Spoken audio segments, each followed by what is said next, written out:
శ్రీ సత్యసాయి జిల్లా మడకశిరలో ఉగాది పండుగ పూట విషాదం జరిగింది. ఒకే కుటుంబానికి చెందిన నలుగురు అనుమానాస్పద రీతిలో మృతి చెందారు. గాంధీ భవన్ బజారులోని కృష్ణాచారితో పాటు భార్య, ఇద్దరు కుమారులు ఇంట్లో వ్యక్త జీవులై పడి ఉన్నారు.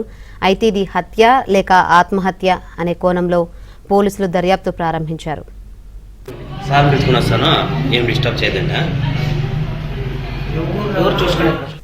రైట్, ఈ ఘటన సంబంధించి మరిన్ని వివరాలు అందించేందుకు మా ప్రతినిధి సురేష్ అడిగి తెలుసుకుందాం. సురేష్, శ్రీ సత్యసాయి జిల్లా మడకశిరలో పెను విషాదం ఏర్పడింది. ఒకే కుటుంబానికి చెందిన నలుగురు అనుమానాస్పద స్థితిలో మృతి చెందారు. మృతి చెందిన కుటుంబం కృష్ణాచారి కుటుంబంగా గుర్తించారు. వీరు మొత్తంగా కూడా కంసాల వ్యాపారం, బంగారం వ్యాపారం చేసేవారిగా కూడా ఇప్పుడు పోలీసులు గుర్తించారు. అయితే ఉగాది పండుగ వేళ ఉదయం 5 గంటలకే లేచే కృష్ణాచారి కుటుంబం 8 గంటలు గడిచినప్పటికీ తెరవకపోవడంతో, డోర్లు తీయకపోవడంతో పక్కన ఉన్న ఇంటి వారు ఇంట్లోకి వెళ్లి చూస్తే అప్పటికే కృష్ణాచారి కుటుంబంలో ఉన్న నలుగురు వివిధ జీవులుగా పడి ఉన్నారు. అయితే ఇది మొదట అనుమానాస్పద మృతిగా గుర్తించినప్పటికీ చివరకు ఇది ఆత్మహత్యగా పోలీసులు ప్రాథమికంగా నిర్ధారణకు వచ్చారు.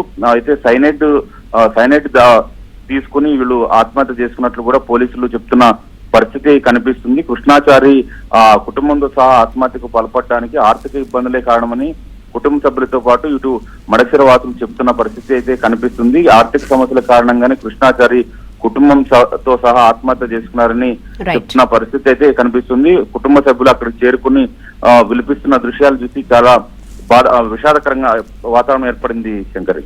రైట్ సురేష్.